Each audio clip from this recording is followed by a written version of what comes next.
Senhor líder do grupo parlamentar do CDS e vice-presidente do partido, Nuno Magalhães, e nesta casa, também apelidado como capitão desta embarcação, que nos abriu sempre as portas do grupo parlamentar para que a JP, pese embora não disponha de representação parlamentar, lá pudesse dar vida às suas ideias e transpor o seu plano político para o espaço da democracia através de propostas que visavam propor alterações na ordem legislativa. Nuno Magalhães, muito obrigado. Esta JP está-lhe profundamente grata por sempre ter visto nela um garante e uma locomotiva em andamento para a transformação da ordem social que tantas vezes vota à discriminação às novas gerações. Meu querido Adolfo Mesquita Nunes, vice-presidente do CDS e uma grande referência, não só para mim, mas para toda esta nova geração. Meu querido presidente honorário da Juventude Popular, que tão bem nos tens apadrinhado em sede parlamentar, porque há 2 anos e meio, também neste lugar, assumiste este compromisso, dar voz à tua juventude popular. E o maior voto que eu te posso endereçar para o futuro é que continues sempre tão fiel à juventude popular, pese embora as gerações que por aqui passem, porque és uma pedra angular e um esteio da nossa história e um dos seus mais icónicos presidentes. Bem-ajas, João Almeida, e que no futuro prescindas de ser deputado padrinho da Juventude Popular, porque isso seria um ótimo sinal. Luís Pedro Mota Soares, que por questões de ordem pessoal e familiar teve que se ausentar, mas esteve presente nesta sessão inaugural do Congresso. Martim Borges de Freitas, um carismático ex-presidente da Juventude Centrista, que também hoje está cá, uma vez mais, para vincar esta passagem de testemunho que nos honramos tanto de ser seus fiéis depositários.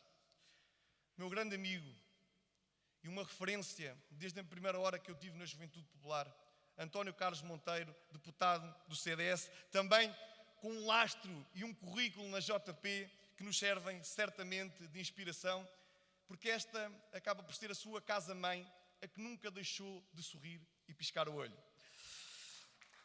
Filipe Anacoreta Correia, meu querido Alberto Coelho, presidente do Conselho de Fiscalização e o mais notável dirigente público do CDS em matérias de defesa, minha querida Rosa Guerra, aqui numa dupla qualidade, a título pessoal, mãe da Inês, mas de presidente da Distrital de Leiria. Muito obrigado pelas palavras que nos deixou ontem.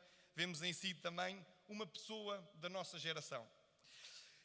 Presidente do IEP, Adrianos, presidente do DEMIC, Javier, meu prezado amigo Manuel Ramalho, presidente do International Club of Portugal, uma casa com a qual a Juventude Popular tem fantásticas relações, dado que sabe estimular e promover o surgimento no panorama público dos jovens que estamos a saber formar na Juventude Popular, e há bem pouco tempo deu um sinal público inequívoco disso mesmo. É um amigo desta casa, muito obrigado por se ter associado a nós.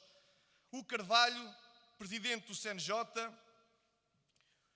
uma instituição angular da nossa sociedade e da democraticidade do país, que a Juventude Popular se orgulha de pertencer e integrar a tua direção.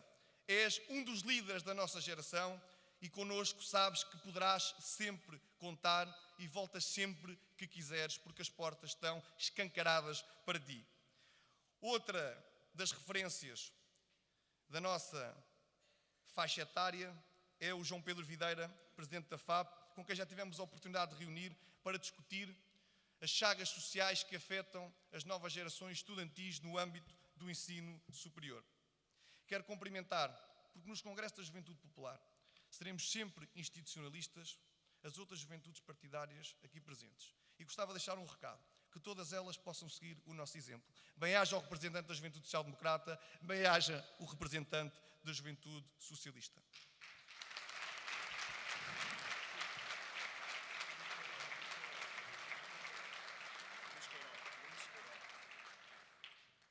Quero cumprimentar os militantes honorários da Juventude Popular aqui presentes, na pessoa do Pedro Carvalho, do José Filipe Toga Soares e os recém-designados na figura do ex-presidente do Congresso Nacional, Tiago Loureiro. Também dar uma nota muito especial. Temos entre nós um ex-líder da juventude centrista, um pedagogo inconformado, irreverente e um mestre para todos nós. José Luís Queiró, a quem demos um cargo dos trabalhos no último congresso do CDS, e conte connosco para no próximo lá estarmos a fazer precisamente o mesmo e a cumprir o papel da juventude popular.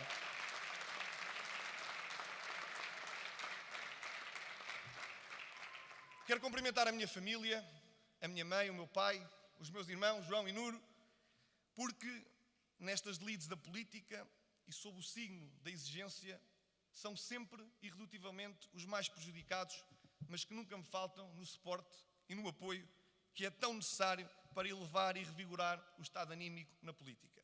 Porque até, muitas vezes, os adversários estão onde menos se espera. Senhoras e senhores congressistas, demais convidados, em democracia é sempre um sinal de confiança olhar em frente. Mas é mais difícil olhar para além do que aquilo que a vista alcança. E é graças à ação descomplexada da juventude popular que o perímetro juvenil político adquiriu margens e fronteiras mais alargadas e nítidas.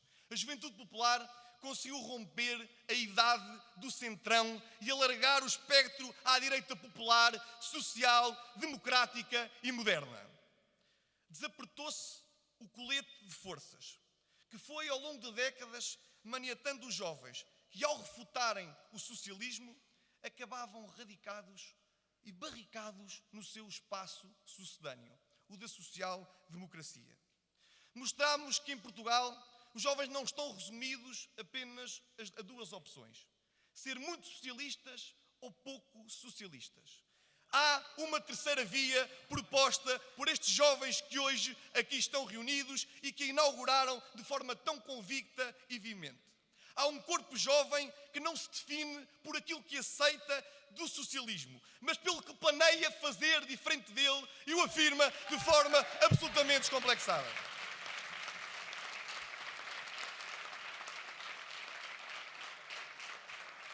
E há, à direita, uma Jota que apresenta, mas professa, e essa é a grande diferença, os valores de que o centro-direita tem direito e que paga com políticas a força que os jovens lhe dão. Nunca esquecendo a matriz da qual parte.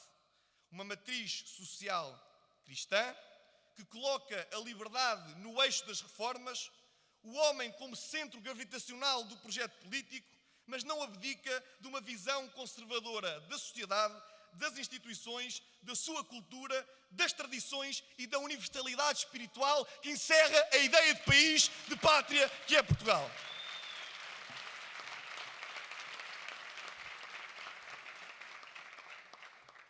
Sabemos que há um bem-estar moral, social, cultural e económico na ideia de modernidade.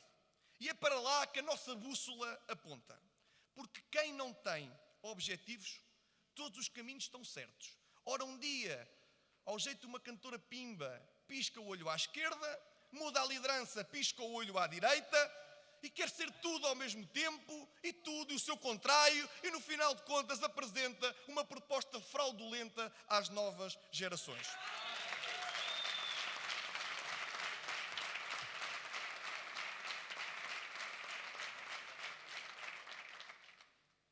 Quem não tem objetivos acaba por trabalhar para os objetivos dos outros.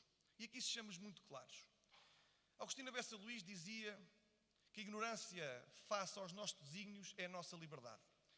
Mas a minha liberdade e a da juventude popular é afirmar perentoriamente uma assunção de responsabilidade. Nós queremos ser a Jota Grande em Portugal, a maior organização política juvenil e liderar a direita que vai perspectivar um caminho de esperança e arejado para o futuro dos portugueses. O que nós temos que fazer é dar o salto, mesmo enquanto esperamos o passaporte. Nós queremos ser, sim, um novo país velho, renunciando à guerra e à revolução, mas que reconheça a impossibilidade de desenhar o futuro sem termos memória, ou o erro que é andar para a frente olhando simplesmente só para trás. Levamos na mochila 3 objetivos principais: redimensionar o Estado à sua geometria indispensável, apostar na progressiva autonomia do jovem para gerir o seu projeto de vida e na promoção enérgica de todos os fatores necessários à mobilidade social numa economia aberta, ou seja, não estatizante, não socialista. Pensando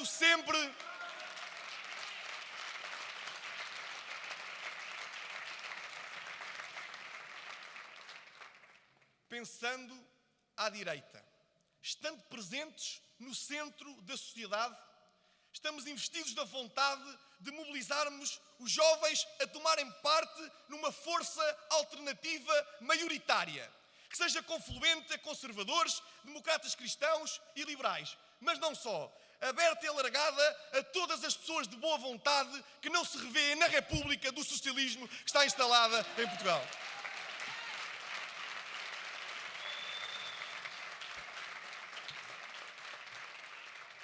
À esquerda, contas feitas, as intenções ainda assim mostram-se melhores que os resultados. Mas o marcador continua a dar a vitória aos canhotos, contabilizando até os golos que dão na própria baliza.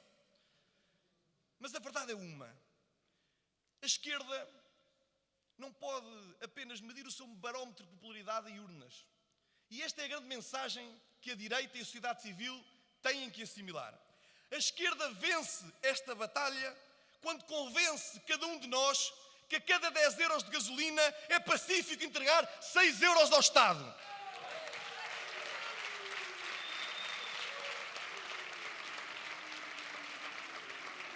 A esquerda vence essa batalha quando pratica a maior austeridade em 22 anos e acha razoável que as famílias e as empresas a tenham que suportar, através dos impostos indiretos, os mais injustos do ponto de vista social, e através das contribuições sociais, que são redobradas o seu financiamento para a coleta do Estado em função do emprego jovem, que é o emprego mais precário. E as contribuições sociais são pagas iguais por todos os trabalhadores, quer ofiram o salário milionário, quer ofiram o salário mínimo nacional. São as novas gerações que pagam uma fatia generosa desta austeridade. A esquerda vence esta batalha quando desinveste na saúde, cativa nas verbas, mas não cativa a opinião popular, e há crianças no Hospital de São João a sofrer tratamentos de quimioterapia nos corredores dos hospitais e não soa o alarme social.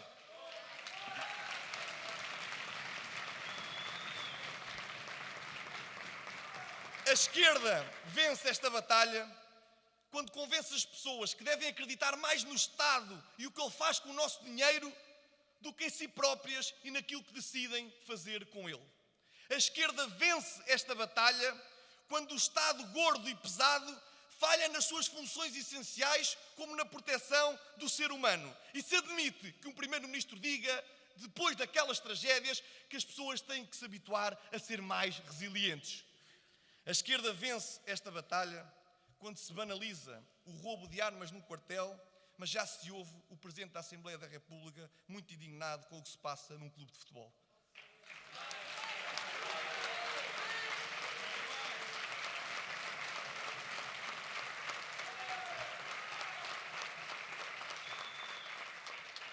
A esquerda vence esta guerra quando se prepara, e bem, para eliminar e proibir o abate de animais nos canis, mas quer permitir a eutanásia em seres humanos.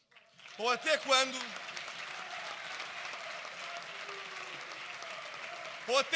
criminaliza, e bem, o abandono de animais, mas esquece de criminalizar o abandono de idosos nos hospitais.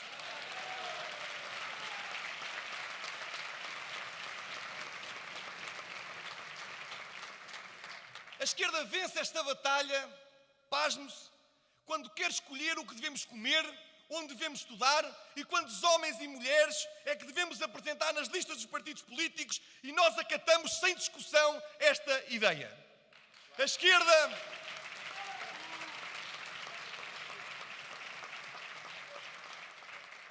esquerda vence quando, impelida pelas suas engenharias sociais, acha normal que um jovem possa mudar de sexo aos 16 anos sem relatório médico, mas que não possa votar e exercer um dever cívico.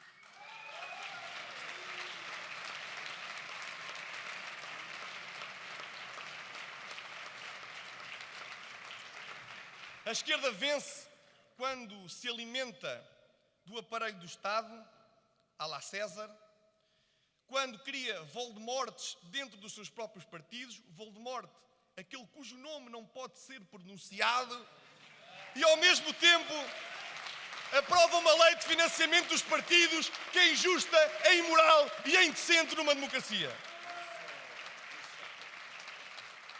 Mas animem-se. O resultado, eu concedo, está favorável à esquerda. Mas a direita ainda tem a segunda parte para jogar.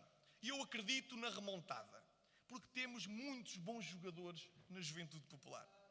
Porque há vitórias que não estão dependentes do resultado em urna. Há vitórias que dela dependem a humanidade. E o homem, quando se demite de si e da sua circunstância, a humanidade perder-se-á. E para este embate estamos todos convocados. E a tática é simples. Vamos dar lugar ao mérito.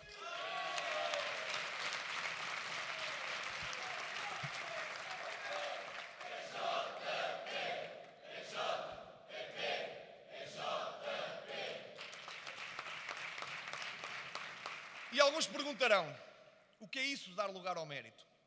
Nós respondemos.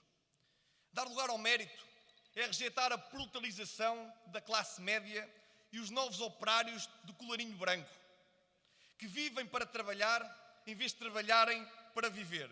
Muitos deles sem verem reconhecidas as suas carreiras pelo Estado, onde a morada de família passou a ser o escritório em vez do lar, onde o capitalismo, sendo o sistema do qual somos adeptos, merece que se diga que tem que humanizar-se, sob a chave ética e social de uma justa remuneração do trabalho, consoante a subjetividade da prestação laboral, mas consiga promover uma conciliação perfeita entre a vida familiar e a vida profissional.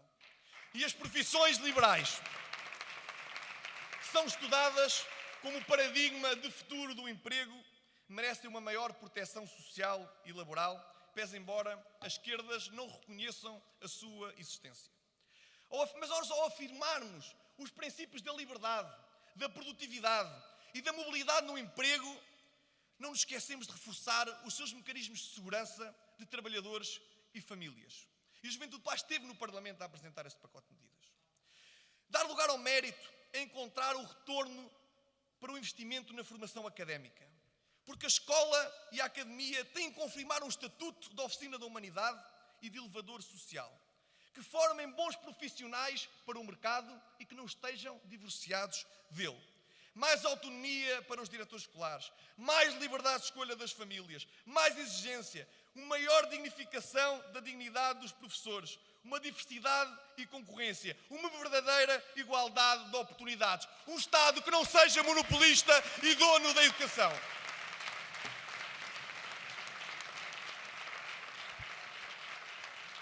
Dar lugar ao mérito é imprimir na economia uma dinâmica de abertura ao exterior, potenciadora de novos postos de trabalho, onde o Estado não tenha o controlo da economia, num clima que seja favorável à iniciativa privada, que estimule o investimento e compense quem cria riqueza.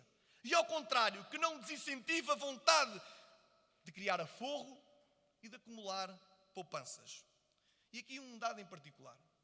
O desemprego jovem cifra-se nos 24,2%. 3 vezes mais do que a taxa de desemprego geral. O que acaba por ser verdadeiramente paradoxal.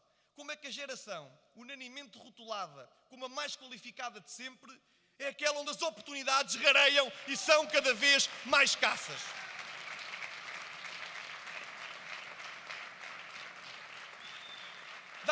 mérito é dar prioridade à resolução dos problemas relacionados com a coesão territorial.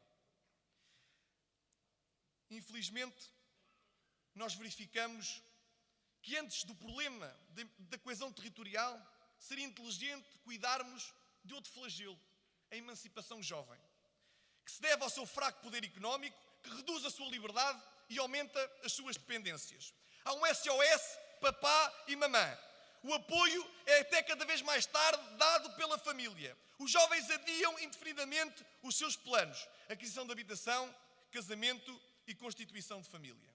Ora, uma economia livre é aquela que possibilita a cada um uma realização plena e uma maior justiça entre pessoas.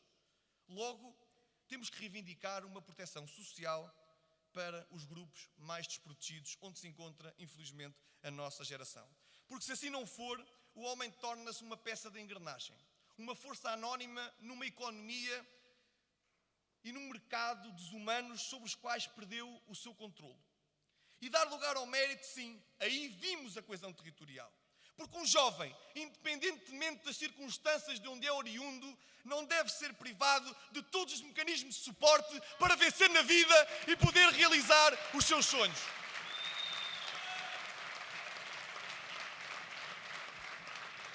Não queremos um Estado centralizador que se desenvolve arbitrariamente e que vai densificando populacionalmente o litoral à custa do despovoamento e investimento do interior.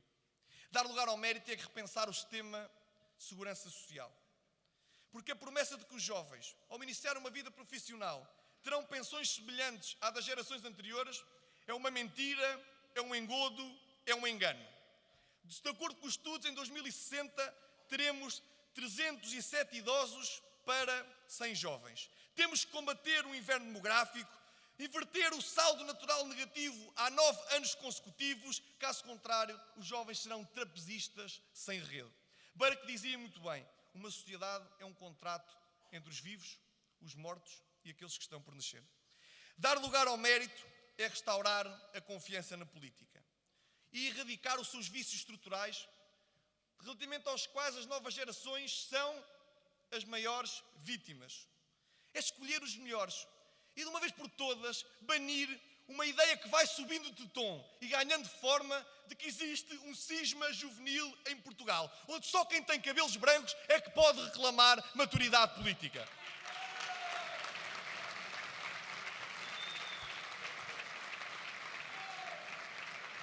Os jovens representam mais de 30% da sociedade portuguesa.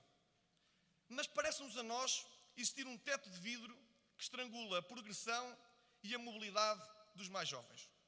A experiência pressupõe uma ocasião para mostrar valor, uma oportunidade, porque sem a qual ninguém pode mostrar o que é, ao que vem e a sua competência. As novas gerações não pedem favores de ninguém, reivindicam e sim uma justa oportunidade.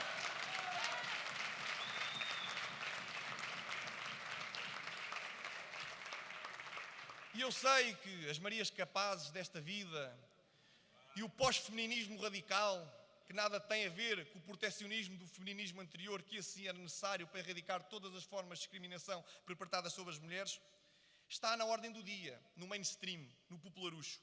Mas esquecem-se de denunciar as discriminações que existem face à participação das novas gerações na esfera pública e no conhecimento do seu estatuto. Mas está cá a Juventude Popular para mostrar factos e não ideias, mostrar dados absolutos e não suposições. Ora vejamos. No Parlamento Europeu existem 751 deputados. Apenas 2 têm menos de 30 anos. No Parlamento Nacional, com menos de 30 anos, em 230 deputados, existem apenas 4. Com menos de 40 anos, no Parlamento Europeu existem 89, cerca de 12%. E no Parlamento Nacional existem 38, que significam 17%. Mas dir-me-ão, Francisco, estás a asseverar-nos de que esta realidade se passa apenas na trica político-partidária. Então vejamos os sindicatos de opinião, as grelhas dos principais canais de rádio e de televisão e vamos ver onde estão as novas gerações. E, de facto, observar se existe ou não transição geracional e renovação. Há um programa na TSF chamado A Opinião, A média de idades é 73 anos. A quadratura do círculo, 63. A prova dos 9, 59. O eixo do mal, 53. O outro lado, 45. Não brinquem com as novas gerações.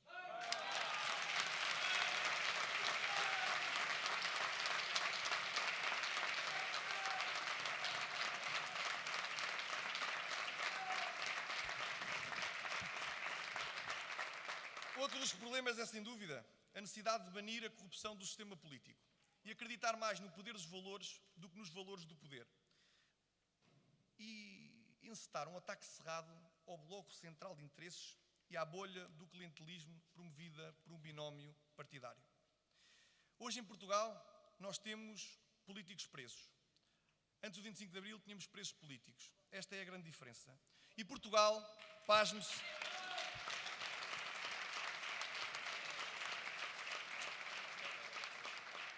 não adotou 14 das 15 recomendações propostas pelo Grupo dos Estados contra a corrupção. Portanto, há quase uma preguiça em tornar o Estado português idóneo. Então vejamos o seguinte. O que é que nos diz o Governo do Partido Socialista? No mandato de uma Procuradora-Geral da República, que encetou uma acutilante cruzada contra a corrupção, vemos as altas esferas do Burgo e da Corte aconselhar quase a que ela não seja reconduzida nas suas funções. Ora, da parte da Juventude Popular, não sei se a opinião conta, mas queremos dizer à sua Procuradora-Geral da República que, na nossa opinião, se quiser continuar, deve fazê-lo, tem o nosso apoio e o Governo deve ser instado a não obstaculizar nem opor interesses conflituantes a esta remuneração.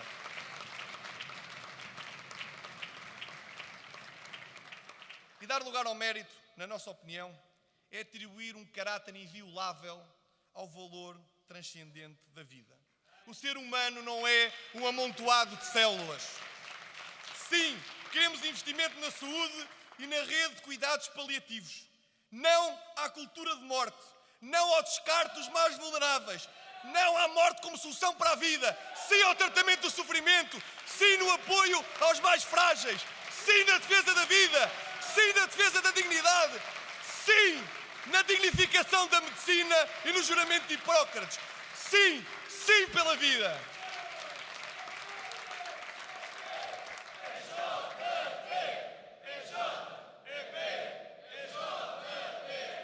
E aqui, mais uma vez, a Juventude Popular está isolada. E eu pergunto-me, porquê é que não notamos uma diferença de opinião entre a Juventude Socialista e a Juventude Social-Democrata? Porque, na verdade, eles são muito parecidos.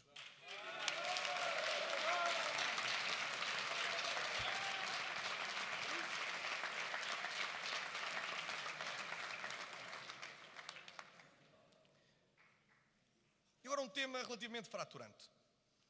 Nós somos contra a liberalização das drogas leves, mas fala-se das salas de consumo assistido. Na Juventude Popular, e quero ser muito claro nesta matéria, nós encaramos o toxicodependente não como um criminoso, mas como um doente. E é assim que é definido à luz da Organização Mundial de Saúde. Portanto, se as salas de consumo assistido servirem para o acompanhamento psicológico, para a monitorização da toxicodependência, para curar a dependência e apostar na reinserção social, nós dizemos sim, somos favoráveis. Mas, por outro lado, as salas de consumo assistido, se quiserem tornar em meras salas de estudo, que em vez de erradicarem o vício e a dependência, quiserem patrociná-lo com dinheiros públicos, aí sim diremos não.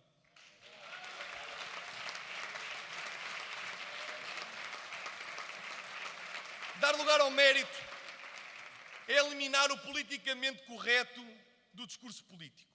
E cada um de nós possa ser avaliado pela luminosidade das suas ideias e não pela sua natureza ideológica, tentando, de forma musculada, uniformizar de forma artificial o pensamento. Nós somos a favor de uma cultura de liberdade, mas de uma liberdade com cultura. De um respeito pela diferença, mas uma diferença com respeito. Porque conquistamos este espaço e, como dizia ontem um militante da Juventude Popular, de cada vez que a Juventude Popular conquista 1 centímetro de liberdade para cada um dizer aquilo que pensa, a sociedade civil conquista quilómetros para continuar a dar a sua opinião.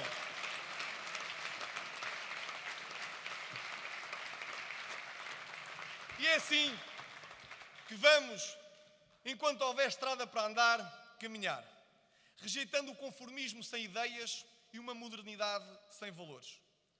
George Moore dizia que o homem percorre o mundo inteiro em busca daquilo que precisa, mas é quando volta à casa que o encontra.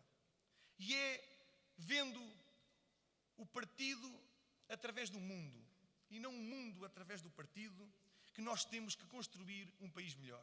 E este é o grande anúncio que eu queria reservar para o nosso Congresso.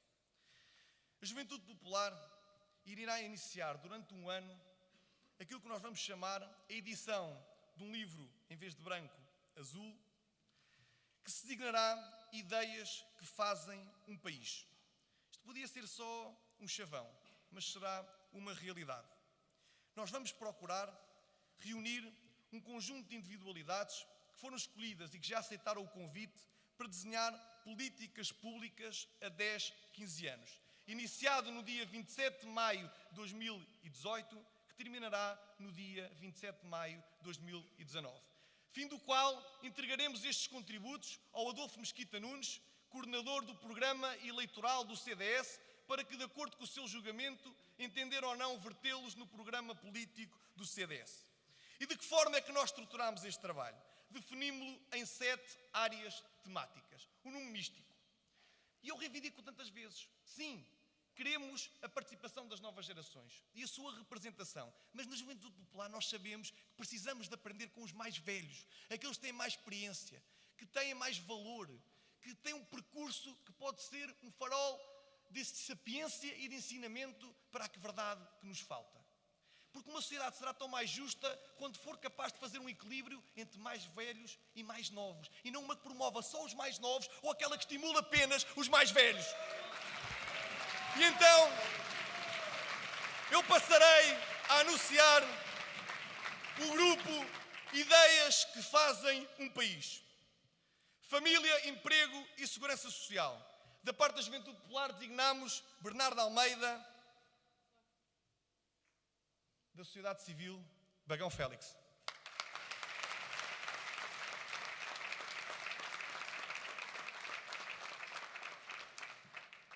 Reforma do sistema político e justiça. Da nossa parte, Nuno Gonçalo Poças e José Ribeiro Castro.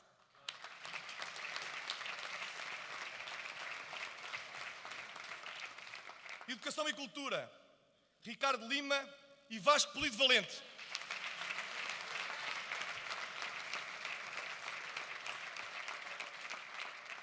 Saúde e qualidade de vida, António Pedro Barreiro e António Maia Gonçalves.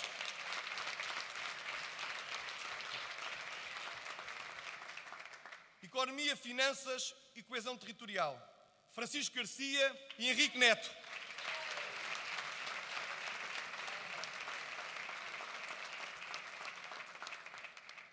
Segurança e defesa, Zé Múller e Sousa e o almirante, ex-chefe de Estado-Maior da Armada, Macieira Fragoso.